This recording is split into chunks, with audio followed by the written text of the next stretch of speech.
Yeah.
बसा को जाई नी बोल अरे रंजना ओ ए जे बहुत सही तो आलू कहला ओ माल जाके जा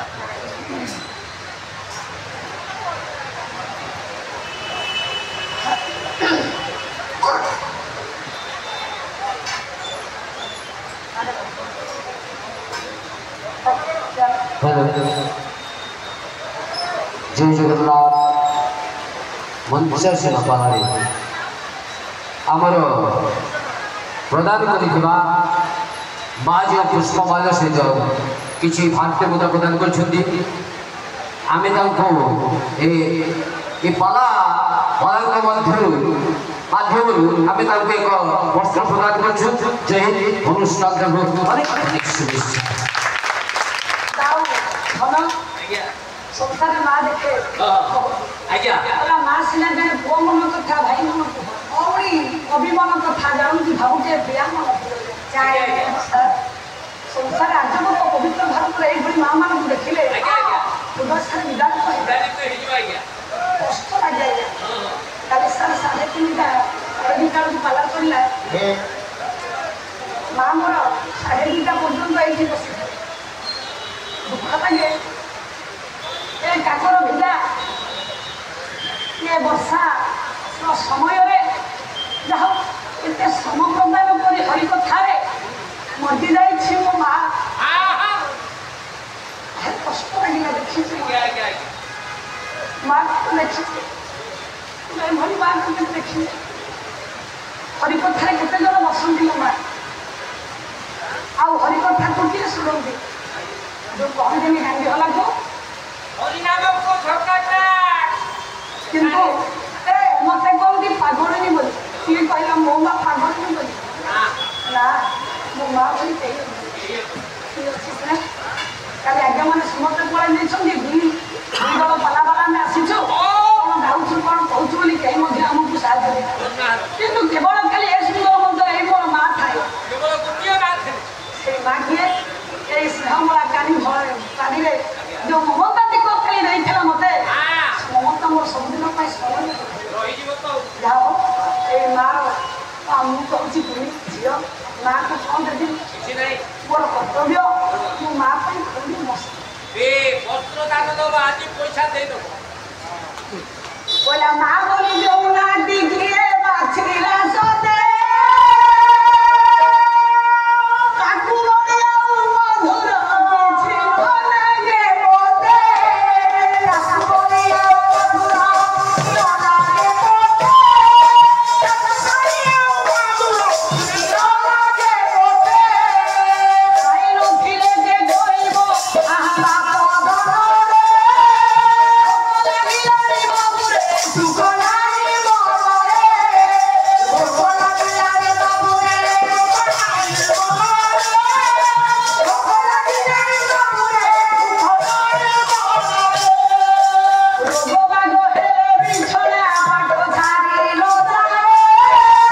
खाली पानी गली उपरे दारनी बोलो थाए खाली पानी गली उपरे खाली पानी गली उपरे से मानसरे को प्रदान कर थाउ मां के भी कहबो मो झियो बुढ़ी हे गलानी बोली मां के भी कहे मो बुढ़ा हे गलानी बोली नहीं मां कहबो ना पाची जाऊ के सोनाई जा ओ ता ना गोरी काली रो पीरा जा मां गोरी रो काली रो पीरा जा मां गोरी रो काली रो पीरा जा তাই পদসারে কহিবা পাই যাচ্ছে ভাই মিনিট সময় গরিব পুয়া আর ধনী পুয়া আজ্ঞা গরিবর মা পুয়া যাইছি যাত্রা দেখিবা পাই আর ধনীর পুয়া যাইছি যাত্রা দেখিবা পাই যেতবেলে পহঞ্চি যাইছন্তি জিলাপি দোকাନରେ আজ্ঞা রসগোল্লা থুয়াইছি জিলাপি থুয়াইছি ধনী পুয়া যাইছি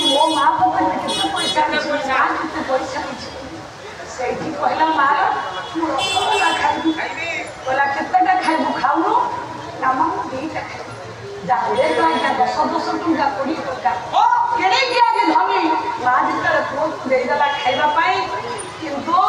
ଗରିବର ପୁଅ ଦେଖୁଛି ରସଗୋଲା କଣ ବୋଲି ଜାଣିନି ସେଟା ମିଠା କି କଷା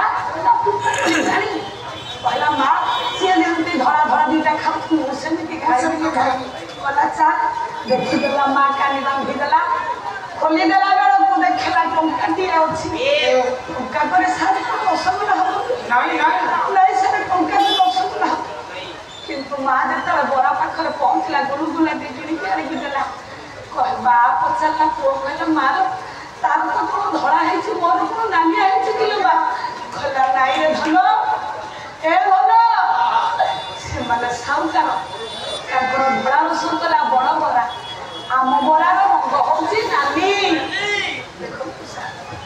ମା କଣ ଚିନ୍ତା କଣ ହେଲା ମୋ ଧଳା ରସଗୋଲା ଖାଉ ନା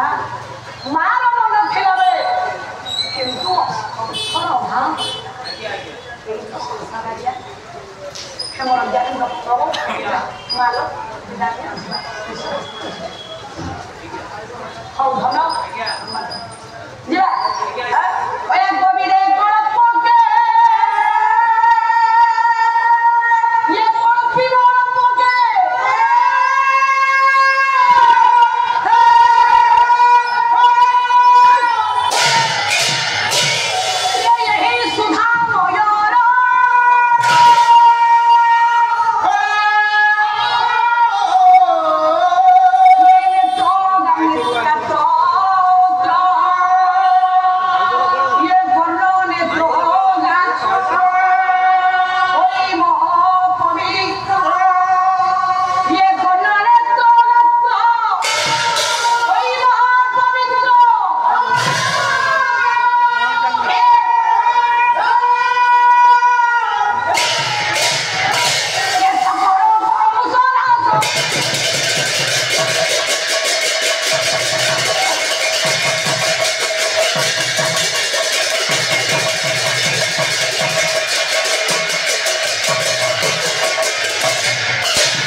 उपस्थित रही मोर सीधा स्वरूपिणी महामारी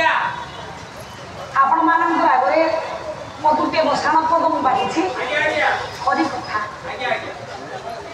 बोले कवि दे कल्पके कल्पी बल्पके यही सुधामय कर्ण नेत्र गात्र हईब पवित्र सकल कलमश नाश सार क्या कथा कहवा हरि कथा प्रभु कथा हरि कथा करी कथा प्रथम प्रभु कथा जी ए शरीर टाक जहाँ जो आम आज एठार ठिया जहाँ जो आम कथा कही पार्छ जहाँ जो आज हाथ चली पार्छ पाद चली पार्छ से प्रभु निमित्त मात्र शरीर किसी ना तेणु निमित्त मात्र ये शरीरटा बापा कारण सब प्रभु जदि प्रभुर ये मूल्यवान शरीर यदि प्रभु देते प्रभु पाखे लीन हो प्रभुर कथा को शुणिले कौन हम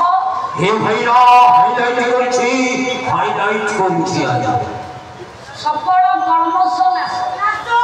शुणिले प्रभुर कथा कर्ण पवित्र प्रभु को देखिले नेत्र पवित्र हुए मुखरे गान कले सकल कलु कलमश पाप धौत हो जाए खार कथा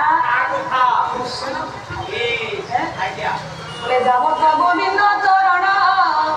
ए जीवन पसे शरण ए जीवन पसे शरण ए जीवन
विशेष करके अब बापा जड़े प्रश्न देते जारा सबर केउ दिन प्रभु श्रीकृष्ण को सरविद्ध कला से दिन 12 तिथि नक्षत्र आओ प्रभु को काठरे पोड़ा हेले एवं सब जहाँ करने को केते जड़े जाए ये प्रश्न करता है श्री लोकनाथ त्रिपाठी। आज्ञा सुंदर प्रश्न टी आप से कृष्ण कथा मुझे शेष पर्याय ये प्रश्न उत्तर निश्चित आपण देखी समय आसू विषय को नहीं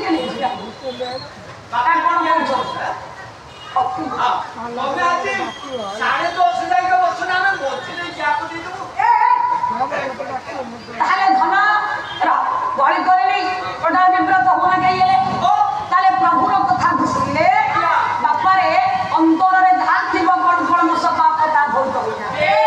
आसतु आज्ञा से हरिरस कथा देखा एक दिन घटनाटा हूँ कौन ना देवराज इंद्र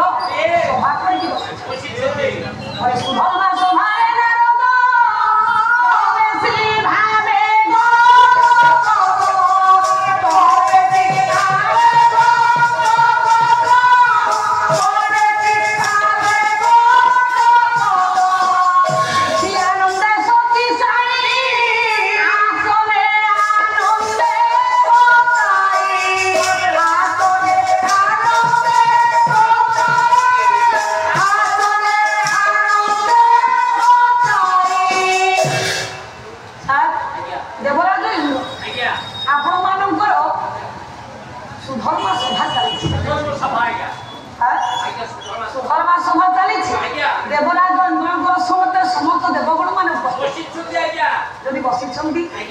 समय देवज्योति महती बीड़ा को बादल मनोजान को आरोहण कर पहुंची जाइए देवस्व जिते देवसभा पहुंची गले आसन उठी पड़ा किए ना आपण देवराज इंद्र जो आसन उठी पड़े चाहिए देवराज इंद्र देवर्षि नारद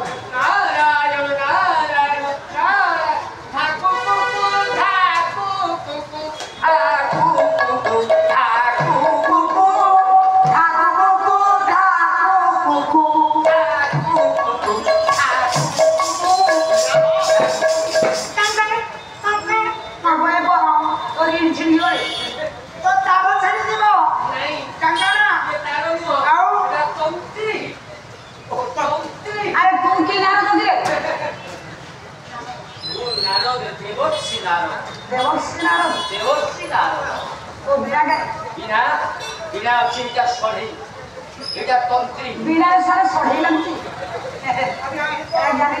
सढ़े लगे बेंग चमड़ा बेंग चमड़ा बाउंस किलो तंत्री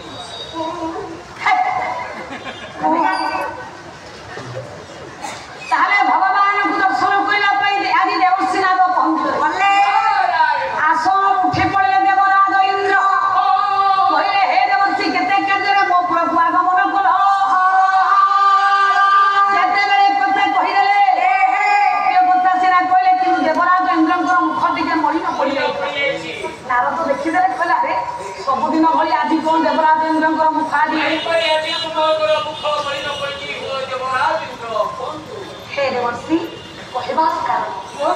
बोले प्रभु कहे तो रस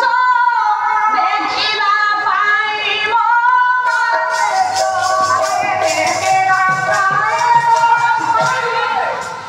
बोले प्रभु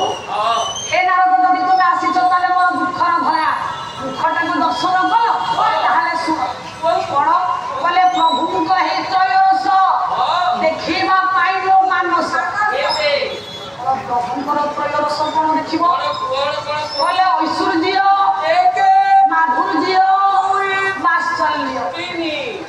ଯୁବରାଜ ଇନ୍ଦ୍ର ଯେତେବେଳେ କହିଲେ ଐଶ୍ୱର୍ଯ୍ୟ ଦେଖିବେ ମାଧୁର୍ଯ୍ୟ ଦେଖିବେ ଆଉ ବାତ୍ସଲ୍ୟ ଆଶ୍ଚର୍ଯ୍ୟ ଇଏ ତ କଥା ସମ୍ଭବ ନୁହେଁ କାହିଁକି ନା ପ୍ରଭୁ ଆଜି ଦ୍ୱାରକାରେ ରାଜା ତାହେଲେ କେଉଁଠି ପ୍ରଭୁର କେଉଁ ରୂପଟା ନା ବାତ୍ସଲ୍ୟ ପ୍ରେମ ବାତ୍ସଲ୍ୟ ସ୍ନେହଟା ବାପାରେ ମା ପାଖରେ ତାହେଲେ ଐଶ୍ୱର୍ଯ୍ୟ ଯେ ଭୋଗ ବିଳାସ ରହିବେ ଐଶ୍ୱର୍ଯ୍ୟରେ ଦ୍ୱାରକାପୁରରେ ଭଗବାନ ଐଶ୍ୱର୍ଯ୍ୟର ଅଷ୍ଟପାଠ ମିଳିସିବା ଆଉ ମାଧୁର୍ଯ୍ୟ ନା ବୃନ୍ଦାବନରେ ରାଧାଙ୍କ ସହିତ ଚିନ୍ତା କଲେ ଆଜି ନାରଦ କହିଲେ ହେ ଦେବରାଜ ଇନ୍ଦ୍ର ଯୋଉ ତିନିଟା ରସ କହିଲ ଦେଖିବା ପାଇଁ ବାତ୍ସଲ୍ୟ କଣ ତମକୁ ଦେଖାଇ ପାରିବି ନାଇଁ ମା କୋଳରୁ ଛାଡ଼ିକି ପଳେଇଲେଣି ପ୍ରଭୁ ମାଧୁର୍ଯ୍ୟ ବୃନ୍ଦାବନରୁ ଛାଡ଼ିକି ପଳେଇଲେଣି ପ୍ରଭୁ ଯଦି ଦେଖିବ ଐଶ୍ୱର୍ଯ୍ୟକୁ ଦେଖିବ ରହ କହିଲେ ନା ତିନିଟା ଯାକ ମୁଁ ଦେଖିବା ପାଇଁ ଚାହୁଁଛି ମନ ଭିତରେ ବିଳାସ ହଉଛି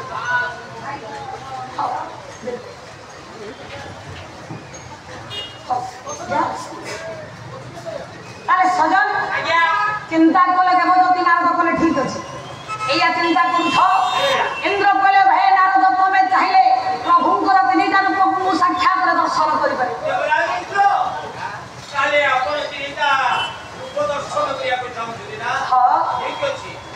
ତାହେଲେ ମୁଁ ଚେଷ୍ଟା କରୁଛି ଦେଖ ସବୁ ଇଚ୍ଛା ମୋର ଇଚ୍ଛା ସତ୍ୟ ବାପା ଏ କଥା ଚିନ୍ତା କରି ଆଜି ଦେବରାଜ ଇନ୍ଦ୍ରକୁ କଥା ଦେଇଛନ୍ତି ଦେବର୍ଷି ନାରଦ ମହତି ବେଳାକୁ ବାଦଲ ଚାଲିଲା ବୋଲେ ବିଶ୍ୱବସୁ ବୃହତି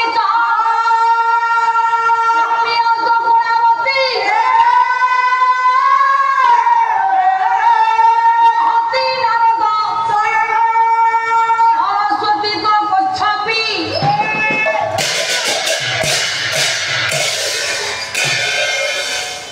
ବ୍ରହ୍ମାଙ୍କର ଗୋଟିଏ ବିଡ଼ା ଅଛି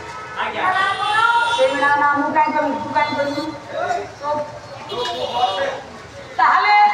ମହତି ବିଡ଼ାକୁ ମାଦନ କରିଛନ୍ତି ଦେବଦୂତି ନାରଦ ପହଞ୍ଚି ଯାଇଛନ୍ତି କେଉଁଠି ଦ୍ୱାରବତୀ କଟକ ସାର୍ ଦେଖିବା ଦ୍ୱାରବତୀ କଟକଟା କୋଉଠି ଅବସ୍ଥିତ ଛାନ୍ଦ କହିଲେ କିଏ ଆପଣମାନଙ୍କର ସ୍ୱର୍ଣ୍ଣ ତ୍ରିଭୁଜ ନୟାଗଡ଼ ଜିଲ୍ଲାର ସୁନାମ ଧନ୍ୟ କବି ଯାହାଙ୍କର ଗ୍ରାମ ହେଲା ବାପା ଇଟାମାଟି ଯେ ହୟଗ୍ରୀବ ପ୍ରଭୁଙ୍କ ଦ୍ୱାରା ମୋର ପ୍ରାପ୍ତି ହେଇଥିଲେ ସେଇ ଆପଣମାନଙ୍କର ବୌଡ଼ମଣି କବି ଆଶୁ କବି ଯଦୁମଣି ମହାପାତ୍ର ବଇଏର ପ୍ରବନ୍ଧ ପୂର୍ଣ୍ଣ ଚନ୍ଦ୍ର କାବ୍ୟ ଦ୍ୱାରକାପୁରଟା କୋଉଠି କହିଲେ ସୁମତି ଦେବୀ ଚାର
ଦେଖିଦେଲେ କିଏ ନା ଦେବକୀ ଆଉ ବସୁଦେବ ଆଉ ଦେଖିଲେ କିଏ ନା ଭଗବାନ କୃଷ୍ଣ। କଣ କରି ଆଜ୍ଞା ଅତିଥି ଆସିଲେ ଆମର କଣ ଚିନ୍ତା? ସାଙ୍ଗେ ସାଙ୍ଗେ ଆମେ ତାଙ୍କ ପାଇଁ ଚଟେଇ ପକେଇ ଦବା। ଚଟେଇ କଣ ଆସନ ପକେଇବା ଆସନ ଦବା ତାପରେ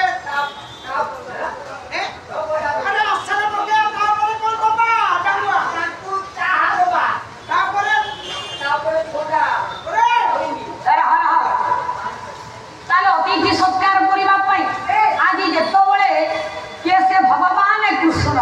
ପହଞ୍ଚି ଯାଇଛନ୍ତି ଭକ୍ତିପୂତ ପ୍ରଣାମ ଯେତେବେଳେ କରିଛନ୍ତି ନାରଦ ଆଜ୍ଞା ଦୁଇ ପଦ ପଛକୁ ଆସିଲେ। କାହିଁକି ସାର୍ ଆସିଲେ? ଚିନ୍ତା କଲେ ଦେବକୀ ଆଉ ବସୁଦେବ କହିଲେ ଆମର କିଛି ତ୍ରୁଟି ରହିଲା କି? ମାର ମନ ତ ଟିକେ ସାର୍ ଅନ୍ୟତମ ନା। ତେଣୁ ମା ଚିନ୍ତା କଲା କହିଲା ହେ ଧନରେ ଆଜି କିଛି ଭୁଲ ତ ଆମେ କରିନେ। ଯଦି ଦେବର୍ଷି ନାରଦ ଆସିଛନ୍ତି ପ୍ରଣାମ করে ସିଏ ପାଦ ପଛକେ ପଛକୁ ଫେରେଇକି ନିଅନ୍ତୁ କିନ୍ତୁ ପ୍ରଣାମ করে ଯେତେବେଳେ ପ୍ରଣାମ କରିଛନ୍ତି ଏବଂ ସୁନ୍ଦର ଭାବରେ ପବିତ୍ର ଜଳକୁ ଧରିଛନ୍ତି ପାଦକୁ ଭକ୍ତ କରିବା ଲାଗି। এইଠି সজনা কদম্ব আপন মানଙ୍କର গোটাଏ পদ প্রণাম মনে পড়ি যায় ভগবান কৃষ্ণ বলে বাড়ি ধর শ্যাম বাড়ি ধর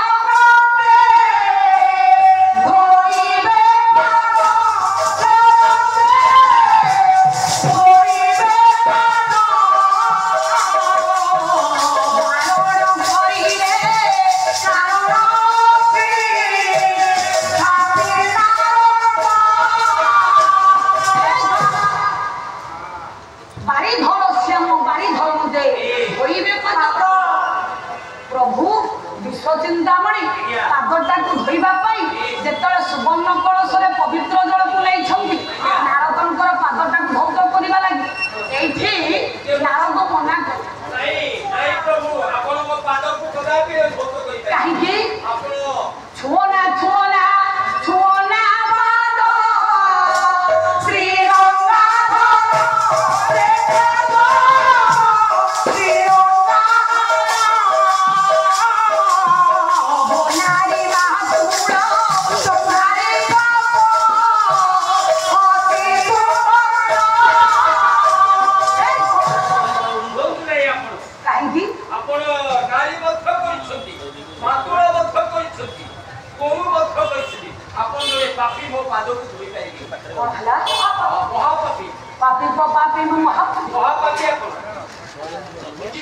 କାହିଁକି ଦେବ ମୁଁ କଣ ପାପ ଅର୍ଜନ କରିଛି? ତାପରେ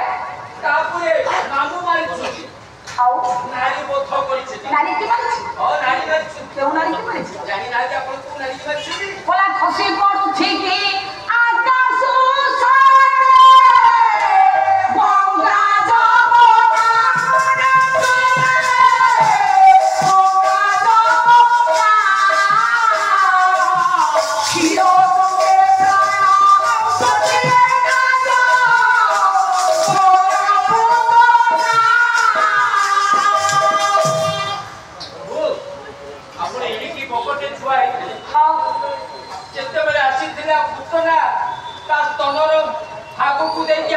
କ୍ଷୀର ଖାଇବାକୁ ଦେଇଥିଲା ଆପଣ ତା କ୍ଷୀର ଖାଇ ନ ଖାଇ ତାକୁ ମାରି ଦେଇଥିଲେ। ସାର୍ ଗୋଟେ ଦର୍ଶ ପାଲା ତ ଗାଇବା ଆମେ ବି ମାତୃତ୍ୱ ଲାଭ କରିଛେ। ମା ମାନେ ମୋର ମଧ୍ୟ ବସିଛନ୍ତି। ମା ଗୋଟେ ଛୁଆ ଯଦି ମାର ସ୍ତନ ଧରିଲା ତାହେଲେ କଣ ସିଏ କ୍ଷୀର ପାନ କଲେ ପଡ଼ିଯାଏ କି ଆଜ୍ଞା?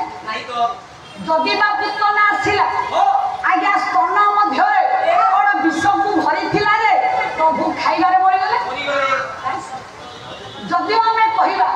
ଦ୍ୱିତୀୟ କଥା କଣ ନା ସ୍ତନ ଉପରେ ବିଷ ବଳିଥିଲା ଆଜ୍ଞା ସିଏ ତ ବସ୍ତ୍ର କିଛି ଆଭରଣ କରିଥିଲା ନା ସାର୍? ବସ୍ତ୍ର ତ କିଛି ଆଭରଣ କରିଥିଲା ନା? ତାହେଲେ ବସ୍ତ୍ରରେ ତ ଆଜ୍ଞା ଆଭରଣ ହେଇଥିଲେ ସ୍ତନ ବାପାରେ କିଛି ପୋଛି ହେଇଯାଏ ନା? ତାହେଲେ ମଲା କଣ ପାଇଁ ମଲା? ତାହେଲେ ନିର୍ଯାସ କଣ?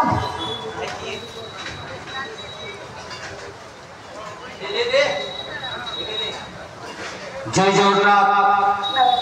नीलमाधव जेना रसुंदर गायिका महाशय को 51 भाग्य प्रदान कर शुभेच्छा जय प्रभु जगन्नाथ। नीलमाधव भाई हाँ जेना महोदय आगे आगे जे कोटी कोई बोलियो नाथ